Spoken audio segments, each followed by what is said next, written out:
여러분은 실버 스푼이라고 하는 말을 알고 계실 것입니다.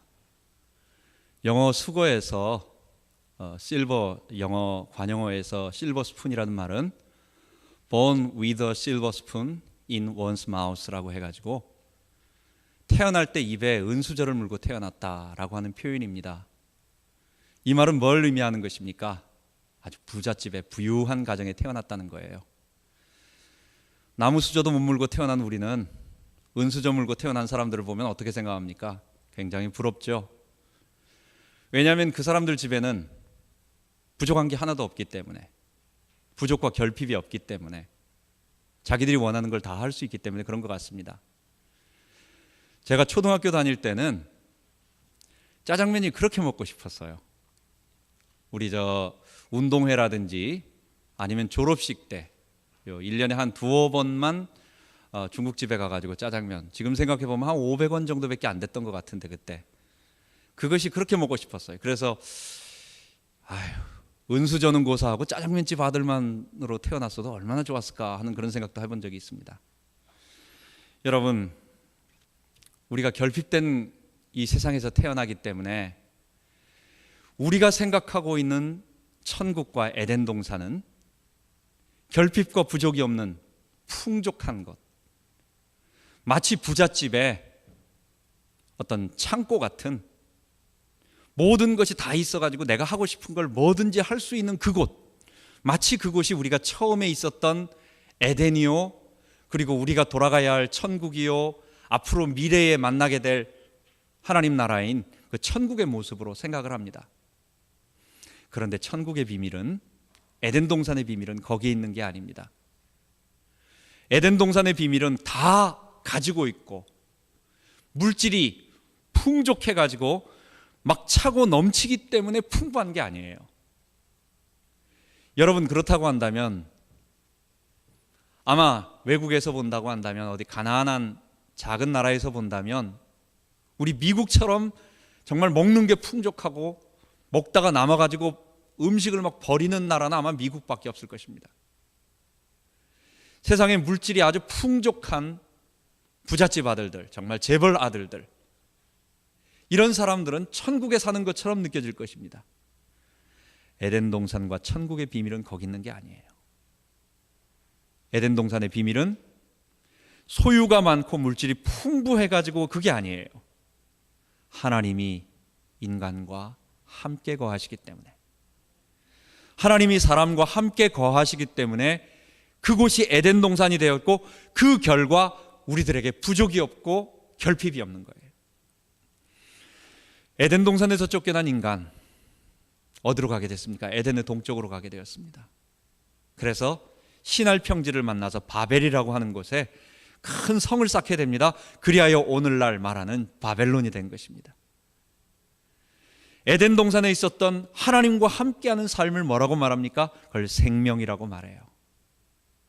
그런데 하나님을 떠나서 인간이 자기가 주인이 되고 자기가 왕이 되어서 살아가고 있는 신할 평지 에덴의 동쪽 바벨론의 삶, 하나님과 단절된 삶을 뭐라고 말합니까? 그게 바로 사망입니다. 사망은 어떤 것입니까?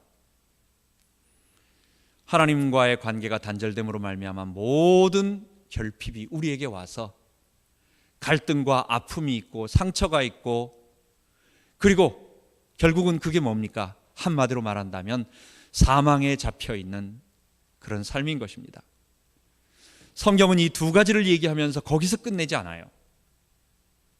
본래 아름다운 인간이 있고, 이 인간이 지금 바벨론에 잡혀 있고 바벨론에 살고 있고, 죄의 나라, 인간의 나라, 사망의 나라, 사단의 나라에 잡혀 있다. 그러고 말해버리면 어떻게 되겠어요? 끝이죠. 뭐 그러면 우리에게 무슨 소망이 있겠습니까? 그래서 우리가 어쩌란 말인가, 이렇게 나가는 거죠. 성경은 우리들에게 창세기 1장부터 11장까지 그 이야기를 해주고, 하나님께서 거기서 건져내서 하나님을 대적해서 에덴의 동쪽으로 가서 바벨탑을 쌓고 바벨론에서 자기 나라를 세우며 사망 가운데 죽어가고 있는 인생들을 다시 건져내시는 거예요. 이것에 대한 큰 그림을 하나님의 애굽이라고 하는 나라를 통해서 거기서 건져내셔서 홍해를 건너게 하시고 그리고 광야를 거쳐서 하나님의 백성으로 점점 변화시켜 가시다가 궁극적으로는 어디로 가는 것입니까? 약속의 땅인 가나안으로. 이것을 뭐라고 말합니까? 사망에서 생명으로. 우리의 이후에 예수님이 재림하시고 우리 주님의 심판이 있고 그리고 우리의 죄의 몸이 다 썩은 몸이 다 없어지고 예수님처럼 부활한 몸이 되었을 때 우리가 그 생명, 진정한 생명, 예수님처럼 죽지 않는 부활하신 생명, 본래 아담이 누릴 수 있었던 그 첫 번째 생명, 완전한 생명 우리가 맛볼 것입니다. 그런데 구원은 뭡니까? 그 구원은 미래에 맛볼 그 완전한 생명을 지금 이 자리에서 아직도 조금 부족하지만 우리가 그 생명을 맛본다. 여러분, 그렇다고 한다면 이 생명을 맛보는 그 핵심이 뭐겠어요? 에덴 동산에 있었던 그 생명의 본질이 물질이 풍요로운 어떤 부잣집에 하나도 부족 없는 창고에 있기 때문에 그게 생명이 아니고 뭡니까? 내가 하나님의 백성으로서 하나님이 나의 아버지가 되어주시고 하나님이 나의 하나님이 되어주시고 하나님이 나의 창조주가 되어주시는 이 관계가 회복되었을 때에 그 관계에 있었을 때가 에덴이요 생명인 것이고 바벨론에서 그 생명 관계가 끊어질 때에 우리에게는 사망이 있는 것입니다. 구원은 뭡니까? 다시 우리가 하나님의 백성으로서 회복되어서 하나님이 우리 가운데 거하시고 하나님이 우리 안에 임재하시는 그 비밀을 누리는 것을 말하는 것입니다. 그렇다고 한다면 이제 지난주에는 성막 첫 번째를 통해 가지고 하나님이 이스라엘 백성들을 만나 주시는 이스라엘 백성이 하나님 백성 되는 그 방법에 대해서 말씀했어요. 뭡니까? 죄 문제를 용서했어야 됐어요. 이스라엘 백성들이 가지고 있는 이 죄의 문제를 해결하기 위해서 하나님이 백성이 되려고 한다면 성막을 통해 가지고 지성소까지 나아가야 돼요. 지성소에 나아가려면 제일 먼저 거쳐야 되는 게 있습니다. 번제단과 물두멍을 통해서 우리 번제의 양이 되기도 하고 속죄 제물이 되기도 한 그 소와 양과 염소의 피를 뿌려서 번제단에 뿌려서 죄를 속하는 그 하나님이 말씀하신 제사법을 통해서 상징적인 의미의 죄 용서가 이루어지는 것을 보아야 하고 속죄 제사를 드려야 하고 또한 우리 찬송가에 나오는 것처럼 불 가지고 사르든지 물 가지고 혹 씻든지 불로 태우든지 물로 씻든지 우리의 죄의 모든 것들을 정결케 함으로 그게 바로 어린 양의 보혈의 피로 번제단에 뿌릴 때 그런 일들이 일어난다는 거예요. 그것을 상징적으로 불로 태우든지 물로 씻든지 정결케 되어서 그래서 하나님 앞에 성소로 들어가 예배드리고 그리고 성소 휘장 뒤에 계신 지극히 존귀한 곳 그 지성소에 들어가서 시은자 속죄소 그 언약궤 앞에 하나님의 얼굴을 배웁고 예배드리는 것입니다. 오늘은 성막 2입니다. 이스라엘 백성들이 성막을 중심으로 살아가는 것입니다. 여러분, 성막은 그래서 무엇입니까? 이스라엘 백성들에게 하나님이 너희와 함께한다라고 하는 것을 보여주는 것입니다. 오늘 성경의 본문에 보면 뭐라고 읽었습니까? 내가 내 장막을 너희 중에 세우리니 내 마음이 너희를 싫어하지 아니할 것이라. 이전까지는 하나님은 개인적으로 나타나셨고 아브라함과 이삭과 야곱 그 몇 사람에게 개인적으로 나타나셨어요. 그리고 그 이외의 모든 다른 민족들 수많은 사람들은 하나님의 백성이 아니었어요. 그들은 하나님의 보호하심도 없고 창세기 6장 3절에 아담의 범죄로 하나님의 신이 그들을 떠나서 영원히 그들과 함께하지 않는 버린 자식, 형벌의 자식, 멸망의 자손, 진노의 자녀였던 것입니다. 그런데 하나님께서 이스라엘 그 사람들을 뽑으셔서 자기 백성 만드시고 애굽에서 구속해내시고 그리고 그들에게 말씀하시는 거예요. 내가 내 장막을 너희 가운데 둠으로 말미암아 내가 너희를 싫어하지 않겠다. 그리고 뭐라고 말씀하시는 것입니까? 나는 너희 하나님이 되고 너희는 나의 백성이 될 것이다. 하나님이 백성들 가운데 거하시는 거예요. 하나님이 다시 우리 가운데 거하시는 거예요. 아담의 범죄로 본래 인간의 모습을 잃어버리고 우리가 사망의 형벌에서 에덴 동쪽으로 가면서 고생하며 멸망당하고 있는 우리의 모습인데, 이 풍요로운 나라, 이 모든 것을 가지고 있는 나라인 이 미국 땅에서도 우리가 물질적으로는 다른 나라에 비해서 상대적으로 너무 많은 것을 가지고 있고 그렇습니다. 그럼에도 얼마나 많은 고통이 우리들에게 있습니까? 눈물이 우리들에게 있습니까? 이 세상은 어디에도 우리의 눈물을 닦아줄 데가 없어요. 이 모든 것이 왜 그렇습니까? 이 세상이 하나님이 함께 하시는 천국이 아니기 때문에, 에덴이 아니기 때문에, 이런 가운데서 하나님이 자기 백성들을 뽑으셔서 내가 너희와 함께 하겠다 다시 말씀해 주신 거예요. 그 임재가 성막인 것입니다. 이스라엘 백성은 성막과 성막을 한가운데 세우고 그 가운데 둘러싸고 있는 사람들이었습니다. 그래서 성막을 중심으로 동편에는 유다와 이사갈과 스불론, 남편에는 루벤, 시므온, 갓, 그리고 이쪽 서편에는 에브라임, 므낫세, 베냐민, 그리고 북쪽에는 또 세 개가 있어요. 거기에는 단, 아셀, 납달리. 이런 12지파가 성막이라고 하는 하나를 통해서 동서남북에 각각 3지파씩 딱 둘러싸고 평소에 가만히 진치고 있다가 또 성막이 움직이면 그러면 또 뒤를 따라서 가고, 또 성막이 멈추면 그걸 중심으로 동서남북에 자기 위치에 딱 둘러싸서 있는 것입니다. 여러분 지금 한번 생각을 해보십시오. 이스라엘 백성을 한번 생각해 보십시오. 하나님이 계신 지성소와 성소, 그리고 거기에 우리의 죄를 씻는 번제단과 물두멍이 있는 성막, 울타리를 친 하나의 성막이 있습니다. 그리고 그것을 둘러싸고 있는 이스라엘 백성들.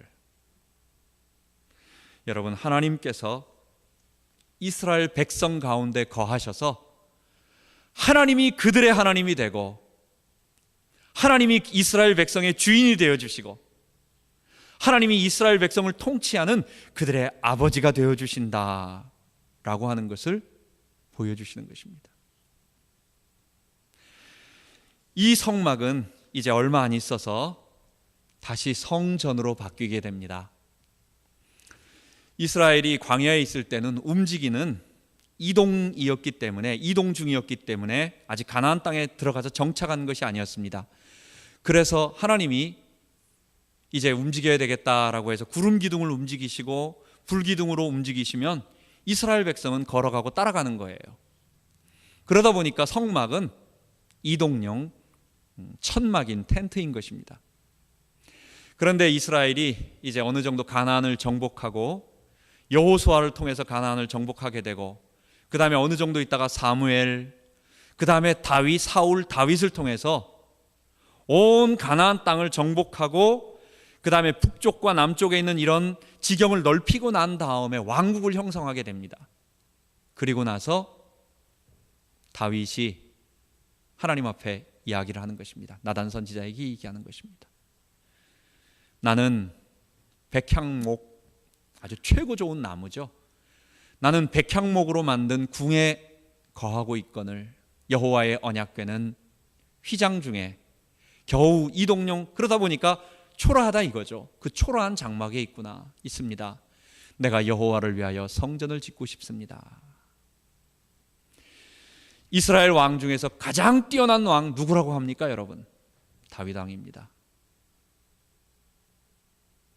하나님께서 이 다윗을 너무너무 귀하게 여기시고 축복하셨어요. 왜 그렇습니까? 다윗은 자기가 누군지를 아는 왕이었습니다. 다윗은 비록 몇 가지 너무 결정적인 실수를 했지만 하나님은 열왕기 상하와 역대 상하를 보면 한결같이 후대에 나오는 여러 왕들을 이야기하면서 결정적으로 한마디를 합니다. 내 종 다윗과 같지 아니하다라고 얘기하십니다. 이 말은 무슨 말입니까? 이 왕이 정말 좋은 왕이냐, 이 왕이 악한 왕이냐를 구분하는 기준은 다윗이에요. 다윗은 하나님이 기뻐하시는 왕이었어요. 이 다윗에 비춰보았을 때 이 다윗과 같지 아니하다, 이건 악한 왕이에요. 이 다윗과 비슷하다, 히스기야나 요시야 왕 같은 이 정도 한 두어 명만 겨우 다윗과 비슷한 왕이 나왔습니다. 여러분, 왜 그렇게 하나님이 다윗을 귀하게 여기시고 또 하나님이 왜 내 마음에 기쁜 자라고 말씀하셨습니까? 다윗은 자기가 누군지를 아는 왕이었고, 다윗은 자기가 이스라엘 나라를 통치하는 자가 아니라 이스라엘을 통치하는 자는 우리 하나님이시고, 자기는 그 하나님의 통치를 받는 이 양치기에 불과하다라는 것을 너무 잘 알고 있었어요. 이스라엘은 다윗의 나라가 아니에요. 이스라엘이라고 하는 나라는 사람의 나라가 아니에요. 하나님이 직접 사사를 통해서, 왕을 통해서 통치하는 나라였어요. 하나님이 그들과 함께하는 나라였어요. 그런데 다른 왕들은 자기가 왕인 줄 알고 이 나라를 갖다가 자기 마음대로 운영을 했지만 그 대표적인 왕이 사울이었어요. 그런데 다윗은 늘 하나님, 이 나라는 내 나라가 아니고 이 나라는 하나님의 나라입니다.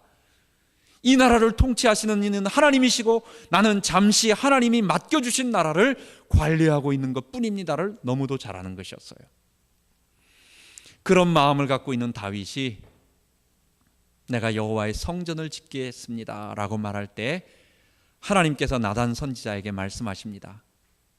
내가 너무 그 귀한 마음을 알겠지만 하나님께서는 사무엘하 7장 13절에서 16절에 나단 선지자를 통해서 말씀하십니다.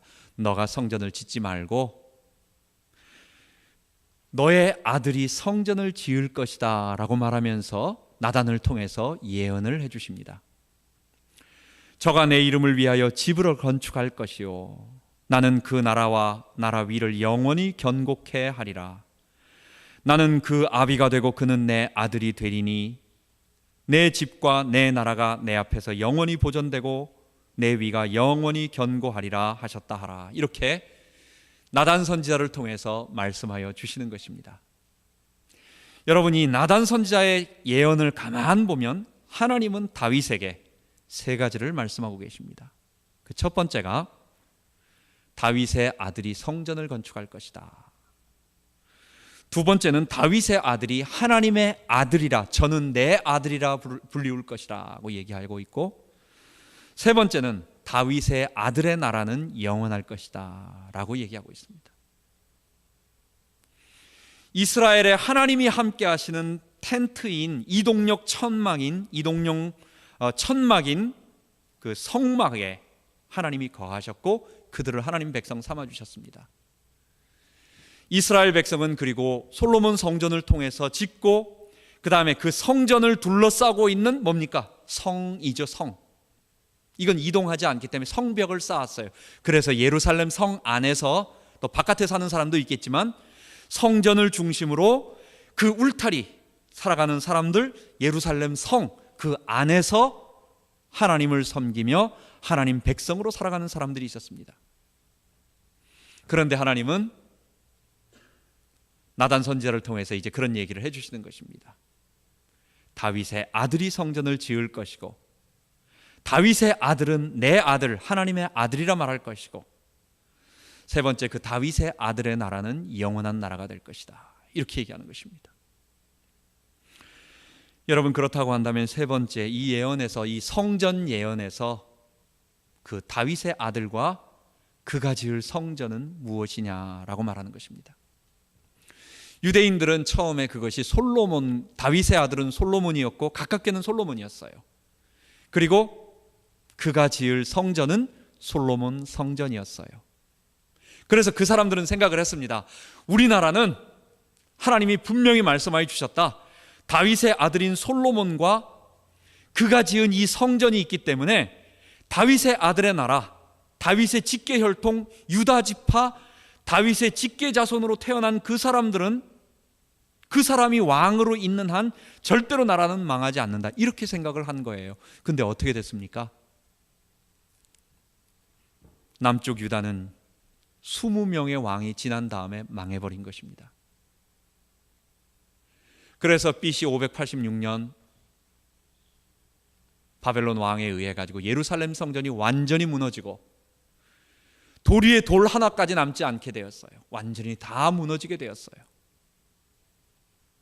여러분, 그렇다고 한다면 어떻게 된 것입니까?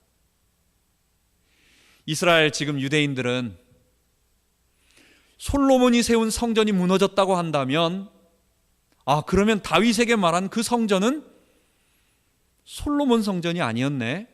그런 미래에 제대로 세워질 성전이 있을 것이다. 그리고 그 성전을 지을 자가 바로 메시아고, 그 성전을 다시 지을 자가 분명히 올 것이고, 그 사람이 왔을 때 온 이스라엘은 모든 민족 위에 으뜸되는 민족, 최고의 민족, 세계 이방인들은 그 이스라엘 성전을 향하여 물건과 재물과 은금 보화를 가지고 달려오는 이런 일이 벌어지게 될 것이다 해서 지금도 통곡의 벽에, 지금 그 예루살렘 성전이 무너진 곳에 뭐가 있습니까? 거기에는 황금돔이라고 말하는 이슬람 모스크, 이슬람 성전이 거기에 놓여 있습니다. 왜냐하면 이슬람 사람들도 그 예루살렘 성 있는 데서 바로 이스마엘을 번제로 바쳤다 했기 때문에 이슬람 최고의 성지가 되어 있습니다. 그래서 거기다가 중세 때 그것을 뺏은 다음에 거기다가 예루살렘 성전이 다 무너졌기 때문에 거기다가 이슬람 성전을 세웠어요. 그리고 지붕을 황금으로 덮어버렸어요. 그래서 황금돔 그 이슬람 사원이 있습니다.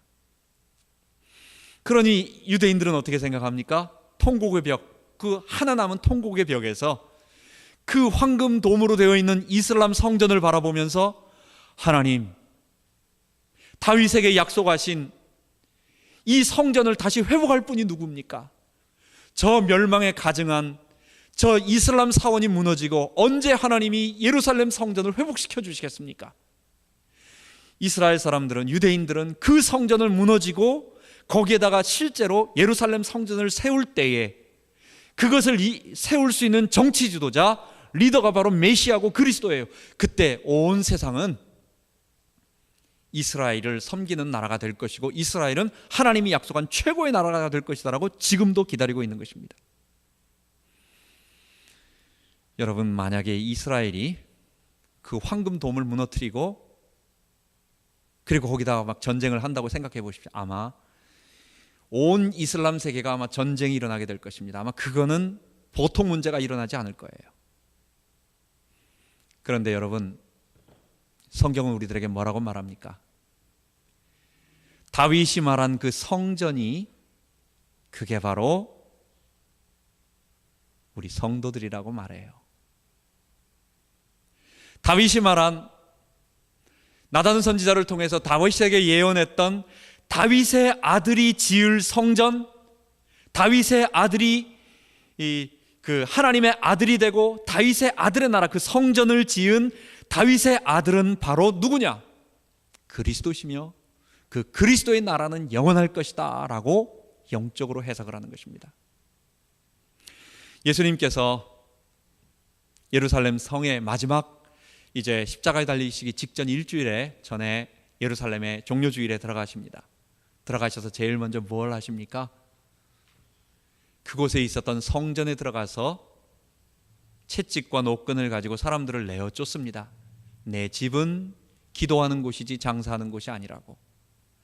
성전을 정결케 하고 이 성전에 대한 어떤 메시지를 하고 계신 거예요. 성전은 우리가 모여서 하나님 앞에 예배드리는 건물적인 것, 그것은 상징적인 의미가 이미 끝났다. 예수님이 오심으로 끝났다는 거예요. 예수님은 뭐라고 말씀하십니까? 요한복음 2장에 뭐라고 말씀하십니까? 이 성전을 헐라, 내가 사흘 만에 일으키리라. 예수님은 지금 성전에 대한 다른 이야기를 하고 싶으신 거예요. 예수님은 이스라엘 백성과 함께 했던 하나님의 임재가 처음에는 천막이었고 성막이었고, 그 다음에는 솔로몬 성전이었고, 근데 이스라엘 백성들은 그 성전이 어떻게든지 보존돼 가지고 성전을 중심으로 살면 될 거라고 생각을 했는데 그 성전이 다 무너졌는데 예수님은 성전에 대한 개념을 새롭게 바꾸는 것입니다. 뭐냐? 내 몸, 예수님의 몸이 바로 성전이었고, 왜냐? 성령이 거하시는 곳이었고, 그리고 예수님은 뭐라고 말합니까? 이 성전은 예수님의 메시지를 그대로 받아들인 바울의 말처럼 너희 몸이 하나님께로부터 받은 하나님의 전인 성령의 전, 우리 몸이 하나님의 성령이고 성전이고, 고린도전서 6장 19절, 그리고 고린도전서 3장 16절에 보면 너희가 하나님의 성전인 것과, 바울파, 게바파, 아볼로파, 그리스도파 이렇게 다 나눠져 있는 사람들이 있는데 이게 아니라는 거예요. 분파하지 말라는 거예요. 바로 너희들이, 개인을 말하는 게 아닙니다. 예수님을 주님으로 모시고 하나님의 성령을 모시고 있고 예수 십자가로 말미암아 구원받은 너희들 모두, 그 모여있는 공동체가 하나님의 성전이다 라고 말씀하여 주시는 것입니다. 여러분, 그래서 우리는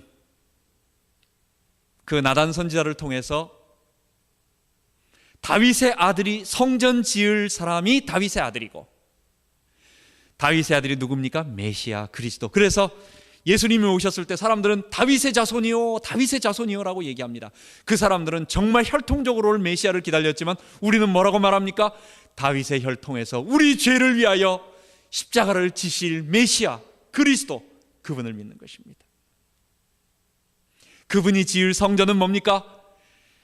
각 사람들에게 있는 죄를 용서함으로 말미암아 우리 가운데 오셔서 우리를 정결케 하시고 우리로 하나님의 백성으로 만들어 주셔서 하나님의 사람으로 만들어 주시는 이 아름다운 교회 공동체, 이것을 우리가 알게 되는 것입니다.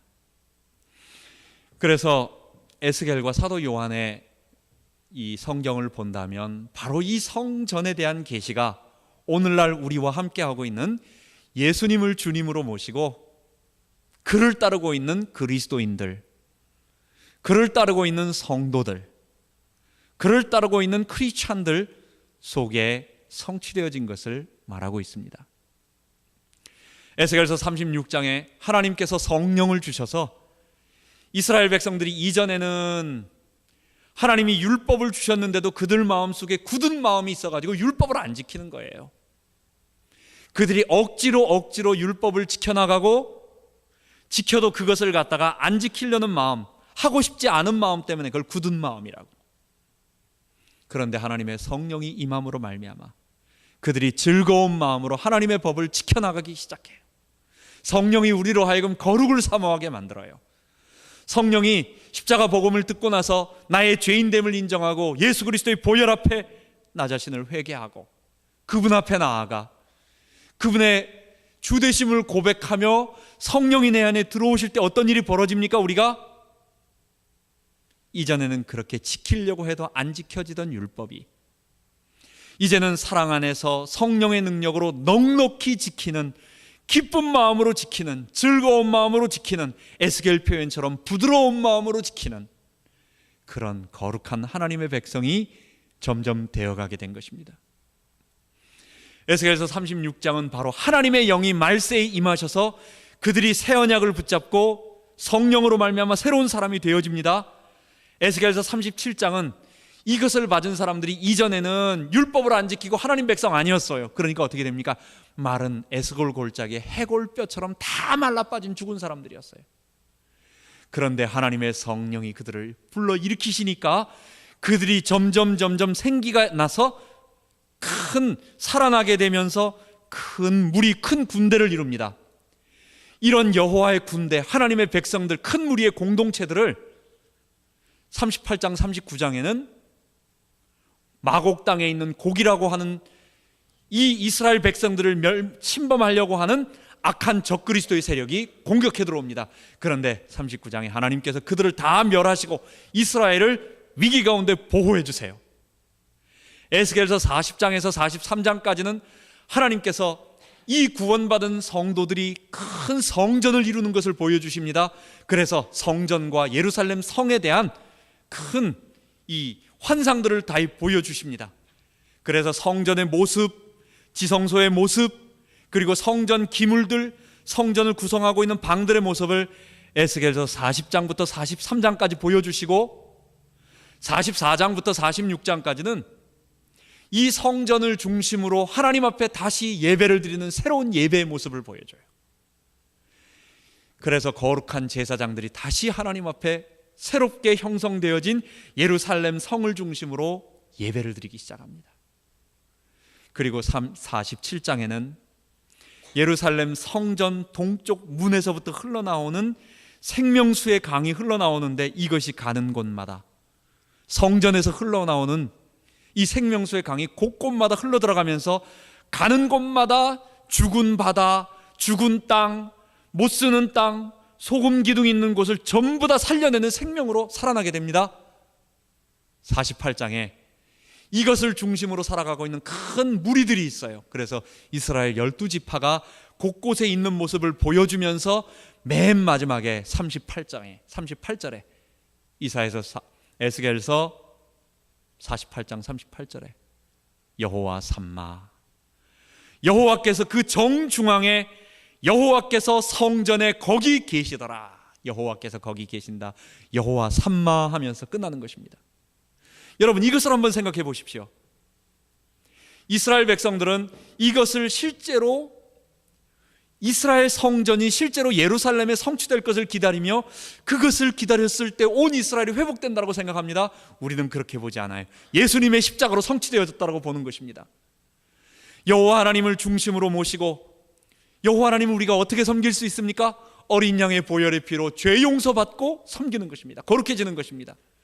그 하나님을 중심으로, 예루살렘 성을 중심으로, 성전을 중심으로 곳곳에 하나님의 백성들이 모여서 살아가고 있는 이 공동체, 이게 하나님께서 말세에 다시 일으키시겠다고 약속하신, 그게 구원의 모습이에요. 그게 사람들과 함께 하시겠다는 모습이에요. 그게 성막을 통해서 내가 너희와 함께 다시 거하겠다고, 나는 너희 하나님이 되고 너희는 내 백성이 될 거라고 말하는 것입니다. 요한계시록도 이것을 똑같이 얘기합니다. 요한계시록 20장에 온 세상을 괴롭히고 온 세상을 참소하고 온 세상을 유혹하고 있던 사단이 마지막에 잡히게 되고 결박되고 무저갱에 갇히게 됩니다. 그리고 하나님께서 모든 인류들을 자기 죄대로 이제는 심판하시는 흰 보좌, 백보좌 심판이 있습니다. 그리고 21장에 하나님께서 요한을 부르시면서 어린 양이 말합니다. 내가 어린 양의 신부를 보이리라 하는데 뭡니까? 밖에 나가서 새 예루살렘 성이 하늘에서부터 내려와요. 여러분, 지금 이게 에스겔 이야기하고 똑같습니다.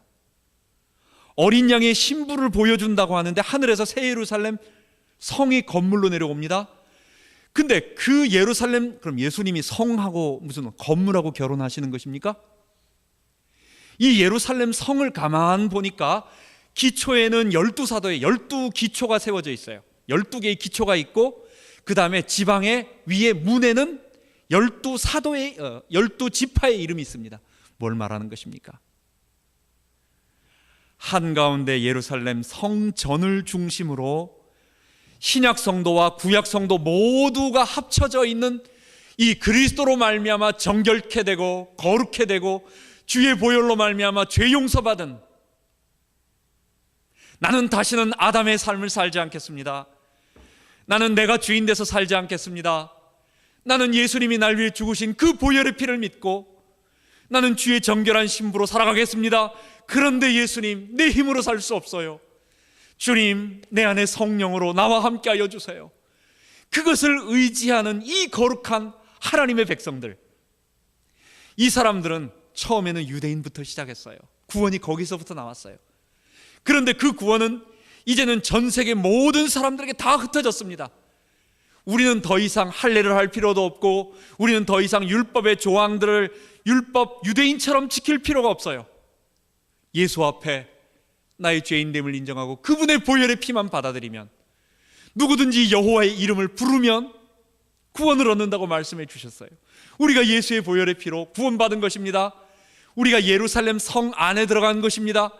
하나님이 우리 가운데 성전을 갖고 계신 것입니다. 여러분, 이때 우리가 무엇을 맛보게 되는 것입니까? 바로 본래 인간에게 주셨던 에덴의 축복, 아담이 자기가 주인 돼서 살아가겠다고 주장함으로 잃어버렸던 그 본래 인간의 에덴 동산의 축복, 하나님이 우리와 함께 하실 때 뭐가 있어요? 그때 풍요로움이 있는 거예요. 생명이 우리 가운데 있는 거예요. 지금은 아직도 죄의 본성 때문에 우리가 좀 고통을 당하지만 이 죄의 몸이 예수님의 모습으로 완전히 변화될 때, 부활한 모습이 될 때, 죄도 없고 사망도 없고 사단의 유혹도 참소도 더 이상 없는 그곳에서 우리가 영원한 생명을 맛보게 될 것입니다. 지금 새 예루살렘 성에서, 미래에 올 그 새 예루살렘 성을 우리가 지금 이 자리에서 성령으로 함께 하시는 예수님을 통해서 맛보는 것입니다. 여러분, 그래서 마지막으로 성전 메시지를 정리하고자 합니다. 성막과 성전은 구원받은 성도의 삶의 원리를 가르치고 있습니다. 구원은 여러분 언제 얻는 것입니까? 자기의 죄를 회개하고 십자가를 통해서만 얻게 되는 것입니다. 지성소까지 아무나 나갈 수 없습니다. 물두멍에서 먼저 번제단에서 피 흘리는 제사를 드리고 불로 태우든지 물로 씻든지 결국 우리의 삶의 방향을 돌이키는 거예요. 나는 더 이상 아담으로 살지 아니하고 나는 새로운 아담이신 예수를 따르는, 근데 이건 내 결심이 아니에요. 주의 성령이 나를 도와주시는 거예요. 그때 우리가 구원을 얻게 되는 것입니다. 두 번째로, 하나님의 백성은 어떤 사람들입니까? 그래서 거룩한 사람들입니다. 이 거룩은 어디서 얻게 되는 거죠? 내 힘으로 되는 게 아니에요. 물론 내가 열심히 노력하지만, 그러나 이게 내 힘으로만 한다면 이건 불가능한 것입니다. 이거는 마치 한 열흘쯤 굶겨놓고 식당 앞을 지나가라고 말하는 것하고 똑같은 거예요. 불가능한 거예요. 너무너무 고통스러운 거예요.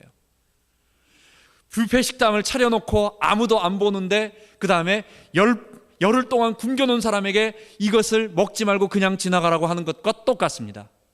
너무 어려운 거예요. 그거는 내 생각은 원하지 않지만 내 몸이 가서 벌써 먹고 그리고 있는 모습을 발견하게 되는, 그렇게 어려운 거예요. 우리 주님께서 내 안에 들어오셔서 성령으로 나로 하여금 이길 수 있는 힘을 주신다는 것. 그래서 결국은 우리는 율법을 넉넉히 지키면서 거룩한 사람으로 점점 변화가 되어 갑니다. 처음에 깡패였던 사람이 나중에는 강패가 되고, 그러다가 이제는 안 패는 사람이 되는 것입니다. 그러면서 점점 변화가 이루어지면서 우리의 모습이 하나님의 형상, 그리스도의 형상을 닮아가는 거룩한 사람이 되어가는 것입니다. 마지막으로 하나님께서 우리와 함께 하십니다. 우리는 성막을 중심으로, 성전을 중심으로, 또 지금은 우리 가운데 계시는, 내 마음속에 계시고, 또 지금은 뭡니까? 이 성도들의 공동체 속에 성령으로 함께 거하시는 우리 주님을 모시고 살아가는 사람들이에요. 우리 주님이 어디 계십니까? 우리와 함께 거하십니다. 그분은 우리를 미워하지 아니하세요. 그분은 우리를 무서운 심판주가 아니세요. 우리 아버지세요. 우리 하나님이세요. 오늘 본문에 뭐라고 말했습니까? 내 마음이 너희를 싫어하지 아니할 것이라. 그러면서 뭐라고 말했어요? 나는 너희 하나님, 너희는 내 백성이라. 우리가 기도할 것 많이 있습니다. 필요한 것들 주님께 아뢰자고요. 이 땅 살아가면서 우리는 아직 아담의 나라에 살고 있기 때문에 많은 부족과 결핍이 있습니다. 이 모든 것들을 주님께 맡기고 아뢰고, 부끄럽지 않아요. 사람들 앞에 말하는 것은 부끄러운 일입니다. 그거는 참 내 자존심도 상하고 부끄러운 일입니다. 그런데 우리 아버지, 우리 하나님, 나를 너무너무 사랑하시고 얼마나 사랑하셨는지 자기 아들을 보내주셨어요. 그분은 안 주시려고 하시는 분이 아니에요. 더 주고 싶어가지고, 뭐 더 필요하지? 뭐 이거 필요한 거 없어? 이거 더 줄까? 더 줄까? 우리 하나님 앞에 아뢰자고요. 그분은 우리 아버지십니다. 그분 앞에 기도로 아뢰며, 또 그분이 함께 하시며, 또 그분께 순종하는 우리 주님의 교회 모든 성도들 되기 바랍니다. 기도합시다. 하나님 아버지, 성막을 통해서 우리가 하나님의 백성이 되는 방법과, 또한 하나님이 우리와 함께 하셔서 성령으로 우리를 다스리시는 이 비밀을 알게 하시니 감사합니다. 주님, 구약에는 하나님께서 성막을 통해서 함께 하셨는데 이제는 우리의 몸을 성전 삼으시고 또한 우리 성도들의 공동체인 또 지금 보이는 이런 교회를 중심으로 한 하나님의 말씀을 중심으로 한 이런 성도들의 공동체인 교회를 하나님께서 우리에게 주셔서 함께 하심을 보여주심을 감사합니다. 우리 평생 하나님과 함께하는 이 임마누엘의 축복을 누리게 하여 주옵소서. 감사드리며 예수님 이름으로 기도합니다. 아멘.